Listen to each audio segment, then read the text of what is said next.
UK Extravaganza, R&T Trading Card Games, Raid and Trade actually shared all of this on their Discord server. So I'm going to give a backlink for this as well for you guys. That way you guys can go check out some of the other deck lists and stuff that we don't cover from this as well. And I do think that this is a beautiful insight out of the Extravaganza, at least for the UK side of things. So let's dig on into the breakdown for the United Kingdom.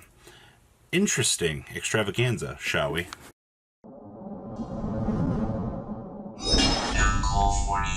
I don't know what it is about everywhere else in the world except for America just absolutely loving Virtual World, but it's very interesting to see the overall breakdown and stuff for this. So the UK breakdown here, you had 11 frickin' Virtual World decks in Top Cut. What a time to be alive. Let's think about that, all right? That's what, like 33% of Top Cut? All right, sure.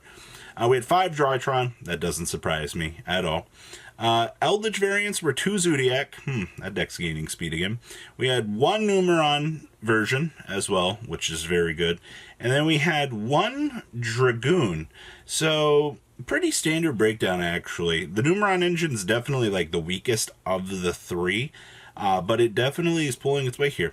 And then we have the 2 Dogmatica Invoked just trucking on in here. There's something about Dogmatica Invoked as well that just continues to veer its ugly head. In the other category, we have Adamantipator, Bird Up, Chaos Lightsworn, Dinosaur, Dragonlink, Goki, Frickin' I do not have the list for the Infernoid, but if you happen to know that, reach out to me. I want to cover that at some point. I don't have the Goki for this video, but I'm pretty sure I've seen it, and I'll cover that in a future one. We had Orcust PK, and then we had Shadal. And that's all just one-ups, by the way. Like, that's really, at least Dogmatica Invoke got 2 people into Top Cut. Everybody else out here is really struggling with this. So it's kind of sad. I wish that we could have had more representation for some of this stuff. But understandable that Drytron second place now. Eldritch variants coming in 3rd, and then Virtual World is still the furthest leader out there in terms of representation. It's a Top Cut if I've ever seen one. The Orcus PK list, though, we'll cover here in a little bit. It ended up getting 9th place, and it was very, very interesting. Next up, we have the first place winner out of this list. Is actually, yup, you guessed it, it's the Adamantipator player. They brought it home with 44 cards. Alright, and this is actually kind of interesting. When you look at the overall dynamic of the format here, I don't think I've seen players trying to put the Dragoon package into Prank Kids yet. But what we actually found at this point in time was a duelist that was taking advantage of that. So you're going to have the standard building board power of Adamantipator. Parallax Seed, you know, all that shenanigans here. And with the Prank Kid engine for the 1 card extenders. And then you also just plop a Verte Anaconda on the field near the end of the combo. I really like this. Also, the gate blocker in the side deck hasn't been something I've seen in a little while. I also like the double talents down in the extra deck too. That's actually very, very nice in the side deck. So that's first place. Congratulations to Neil. Next up, we have second place here. And second place was Herman Hansen. You guys know that this is a household name in the Yu-Gi-Oh community at this point in time. Herman brought it home with Virtual World. I don't see anything particularly too crazy in his list here. This list looks very, very standard in terms of general construction. And I definitely... I really like basic stuff when it comes to this. So, no Pot of Prosperities, none of that stuff. We do have one of the new trap here, as I see. I don't see anything else. So, standard, we caught 1 choo-choo for the new one. All right, understandable. Next up, we have 3rd place, Joshua B. Dinosaurs. Finally, some good eats. I've been against this deck the whole like time it's been out, but I'm really happy that Dinosaurs, hey, Rogue Man, it's better than seeing Virtual World every other profile. Outside of this, there's nothing too crazy in this. The one Mystic Mine I like is the tech choice to slow down the format and kind of even things out, which is actually very nice. The Nintis in the extra deck giving him the out to the Maximus, which is acceptable.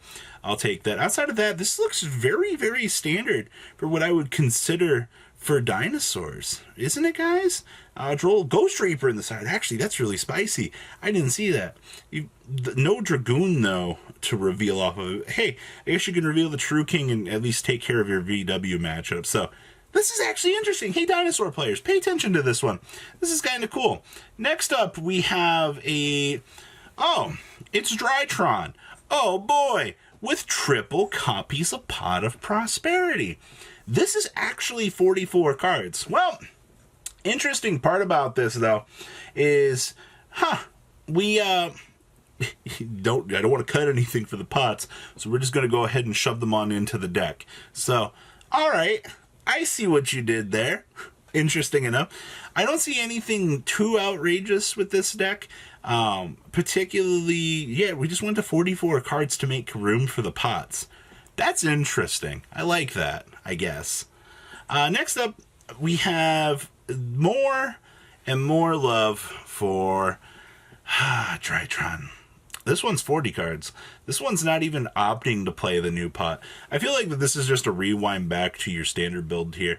I also see that the Vanities, the monster that everybody seems to love, still has a place in this deck. Like I said, we were progressively seeing that the metagame was kind of starting to evolve past the need or want to play Vanities, but it looks like we've kind of reversed course here and we return back to this. So interesting. See, standard still works. You don't have to have the pots. The pots do up the consistency, yes, but you can still play without them, and that's kind of the important thing players need to understand. 7th place here is more Virtual World. This looks just like what I've already seen here. We're playing 1 copy of the new trap card, and then we've opted to still play 3 Chuchi, which is actually kind of interesting. So we just took our 40 card deck and said, all right, we're going to go ahead and shove this on in. Double True King of all Calamities is very standard. The triple Droll and Lockbird, Cycle Readers. Side deck looks very standard for what you would expect out of this deck. So, yeah, congratulations to 7th place here. Actually, congratulations to all of you. All right, next up, 8th place. We found an Invoked player. Oh, man, and this isn't any Invoked. This is Mech Knight Invoked. Oh, my Lanta. Very nice. Double Red Ice Fusion, by the way. Double. I'm very curious to know how often it's going to come up. We're also playing the Trickstar Coralbane. That way, actually, we're just playing the Coralbane in the light stage. That's the most basic of old strategies. So, you play your 1 light stage and your 1 Coralbane. That way you can start off with the Coralbane special summon. And then whatever else that you do past that point is going to be free setup, which is actually kind of good. The double Red Eyes Fusion, I feel like that's just in case you draw it because it's going to be the power play for your deck. You have to resolve that. If you do not resolve it, you're picking your cards up, you're walking away from the table, and you're going to go have a bad time somewhere crying in a corner. Outside of that, I feel like this deck is a little bit more standard. The double Verte is cute. In case the first one gets stopped, you just smash right on into the second one. But that's interesting. All right, next up, we have 9th place. This was the big one for me here. Ben made it in with PK Orcust. When was the last time you saw Orcust do anything? Let's be honest here for a second, all right? Nobody? You were waiting on the Scrap Raptor?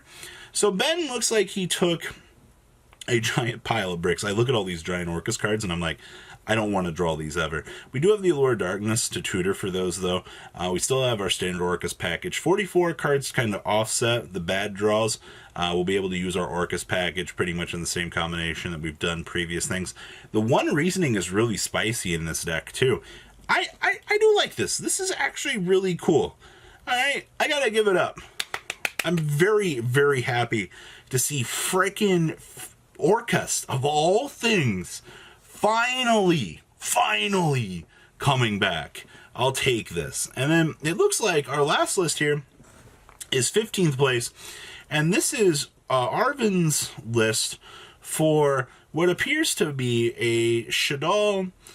You would say like a Frightful list, but we're just using like Edge Imp cards to kind of round this out. Now, this is something I've never really seen before for Shadal strategy. So what, the Edge Imp can revive? No, that's not the Reviver one.